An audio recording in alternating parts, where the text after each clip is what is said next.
Rape के मामले में सीतापुर से कांग्रेस के सांसद राकेश राठौर सीतापुर जिला कारागार में निरुद्ध हैं और इस मामले से जुड़ी हुई अहम जानकारी आ रही है। दरअसल आज वॉइस सैंपलिंग को लेकर सीजीएम कोर्ट में सुनवाई चल रही थी और वहां से क्या कुछ कहा गया है, सीधे हम आपको लेकर चलते हैं कोर्ट परिसर में मौजूद आई इंडिया के संवाददाता भूपेंद्र दीक्षित के पास।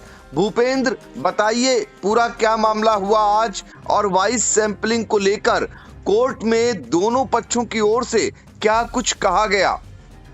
जी सर, मैं बता दूं आपको, आज वॉइस सैंपलिंग मामले को लेकर के राकेश राठौर सांसद जो रेप के आरोप में जेल में जुडिशियल कस्टडी में बंद हैं, सुनवाई होनी थी। मैं पूरा मामला आपको बता दूं, जब से राकेश राठौर की गिरफ्तारी हुई उसके बाद विवेचक अनूप शुक्ला के द्वारा 1 फरवरी को सीजीएम कोर्ट में वॉइस सैंपलिंग को लेकर के एक एप्लीकेशन दी गई थी, जिस पर सीजीएम ने 3 फरवरी को सुनवाई के लिए डेट मुकर्रर की थी। 3 फरवरी को चूंकि कोर्ट में नो वर्क था, इसके चलते सुनवाई नहीं हो सकी और डेट 7 फरवरी सुनवाई के लिए नियत की गई। आज 7 फरवरी को दोनों पक्षों के अधिवक्ताओं के द्वारा सीजीएम कोर्ट में सीजीएम गौरव प्रकाश के समक्ष अपना अपना पक्ष रखा गया, जिसमें राकेश राठौर के वकील दिनेश त्रिपाठी और सलीम एडवोकेट ने अपना पक्ष रखते हुए उन्होंने कहा कि बगैर सहमति के वॉइस सैंपलिंग कराना उचित नहीं है, ये न्याय के विरुद्ध है और सहमति ये किसी भी व्यक्ति का अपना राइट है, जिस पर सीजीएम गौरव प्रकाश ने किसी तरह की कानून या केसला की बात पूछी। उन्होंने ऐसे केसला का जिक्र किया जो सीजीएम गौरव प्रकाश के द्वारा 3 बजे तक लंच के बाद कोर्ट के समक्ष केसला प्रस्तुत करने के लिए कहा गया। वहीं पीड़िता की तरफ से एपीओ ने पक्ष रखते हुए बीएनएसएस की धारा 349 का जिक्र किया, जिसमें वॉइस सैंपलिंग के लिए प्रोविजन है और उन्होंने यह भी न्यायालय से कहा कि चूंकि सारी विवेचना लगभग पूर्ण हो चुकी है, सिर्फ वॉइस सैंपलिंग को लेकर के ही विवेचना पेंडिंग है, इसलिए आज ही हुजूर से जो है इस पर आदेश करने के लिए प्रेयर है। ये एपीओ के द्वारा पीड़िता पक्ष का पक्ष रखते हुए कहा गया, जिस पर 3 बजे तक उस केसला को मांगा है न्यायालय ने। 3 बजे के बाद ये डिसाइड होगा कि इस पर निर्णय आज होगा या सीजीएम कोर्ट अग्रिम कोई तिथि आदेश के लिए मुकर्रर करेगी। सर, क्या ये भी बात हुई है कोर्ट में कि उनके अधिवक्ताओं ने स्वीकार किया कि वो डिनाई नहीं कर रहे हैं जो कथित ऑडियो पिछले दिनों वायरल हुआ था, पीड़िता जिसने मुकदमा दर्ज कराया और आरोपी जो सांसद हैं उनके बीच की बातचीत का कथित ऑडियो था जो?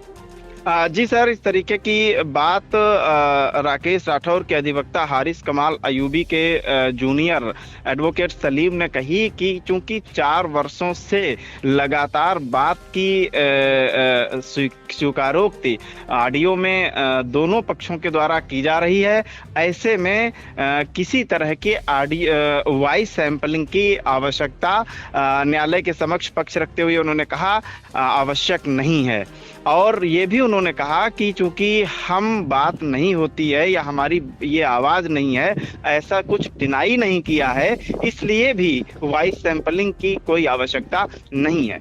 सर, बिल्कुल, वॉइस सैंपलिंग की कोई आवश्यकता नहीं है, ये बात भी कही गई है। फिलहाल 3 बजे के बाद इस मामले में कोर्ट से फैसला भी आ सकता है। आपको बता दें कि दरअसल जो सीतापुर से कांग्रेस के सांसद हैं राकेश राठौर, उनके विरुद्ध जो एक महिला द्वारा रेप का मुकदमा दर्ज कराया गया, उस मामले में वो जेल में निरुद्ध हैं। 11 फरवरी तक न्यायिक अभिरक्षा में उन्हें जेल भेजा गया था और आपको ये भी बता दें उनका एक कथित ऑडियो जो राकेश राठौर और पीड़िता के बीच बातचीत का वो वायरल हुआ था। इसी मामले को लेकर जो विवेचक हैं शहर कोतवाल अनूप शुक्ला की ओर से 1 फरवरी को वॉइस सैंपलिंग के लिए एक यहाँ पर एप्लीकेशन सीजीएम कोर्ट में डाली गई थी। इसी मामले में दोनों पक्षों की ओर से सुनवाई चल रही थी। पहले 3 फरवरी की तिथि मुकर्रर की गई थी, लेकिन नो वर्क के चलते 7 फरवरी की तिथि सुनवाई के लिए तय की गई थी। आज इस पर दोनों पक्षों की ओर से बहस हुई है और बहस के बाद 3 बजे के बाद इसी में जो कानूनन जो आधार दिया गया है कि सैंपलिंग नहीं हो सकती है, इसको लेकर उन्होंने लॉ मांगा है और जब वो ये दिखा देंगे उसके बाद इस मामले में फैसला आ सकता है। तो क्या भूपेंद्र जी आज फैसला इस पर आ सकता है? जी, अगर 3 बजे तक केसला सबमिट कर देते हैं तो ये हालांकि सर न्यायालय की पर निर्भर करेगा कि वो आज ही इस पर कोई आदेश करते हैं या आदेश के लिए कोई अग्रिम तिथि नियत की जाती है न्यायालय के द्वारा। लेकिन चूंकि एपीओ ने ये रिक्वेस्ट की है न्यायालय से कि विवेचना सिर्फ पेंडिंग इसी वाइस सैंपलिंग को लेकर के ही है, इसलिए आज भी न्यायालय से आदेश आना काफी हद तक मुमकिन है। तो देखिए, इस केस में महत्वपूर्ण जो है कड़ी विवेचक जो है वो वाइस सैंपलिंग को लेकर बता रहे हैं, तो इसके कारण विवेचना रुकी हुई है यानी प्रभावित हो रही है। ये अपने आप में बड़ा तर्क है। तो कुल मिलाकर देखना होगा न्यायालय कब तक इस मामले में फैसला सुनाती है। उधर सीतापुर से जमानत याचिका पर झटका लगने के बाद आरोपी जो सांसद हैं राकेश राठौर, अब वो हाई कोर्ट का दरवाजा खटखटाने जा रहे हैं, जहां से अंतरिम जमानत की याचिका पर फिलहाल उन्हें राहत नहीं मिली थी। लेकिन अब जो जमानत याचिका जो सीतापुर से खारिज हो चुकी है एमपी एमएलए कोर्ट से, हाई कोर्ट से उस मामले में राहत मिलती है या नहीं, इस पर भी सबकी निगाहें लगी हुई हैं। हाई कोर्ट से अगर राहत मिलती है तो इस दिशा में उन्हें बड़ी राहत मिलना बताया जा सकता है। लेकिन यदि यहां से राहत नहीं मिलती है, मामला सुप्रीम कोर्ट तक अगर जाता है, तो निश्चित तौर पर उनकी मुश्किलें यानी सांसद की मुश्किलें बढ़ सकती हैं। तो भूपेंद्र जी, आप इस खबर पर नजर बनाए रखें। जैसे ही कोई अपडेट आती है न्यायालय से, सबसे पहले हम दर्शकों तक पहुंचाने का काम करेंगे। जी सर, बिल्कुल।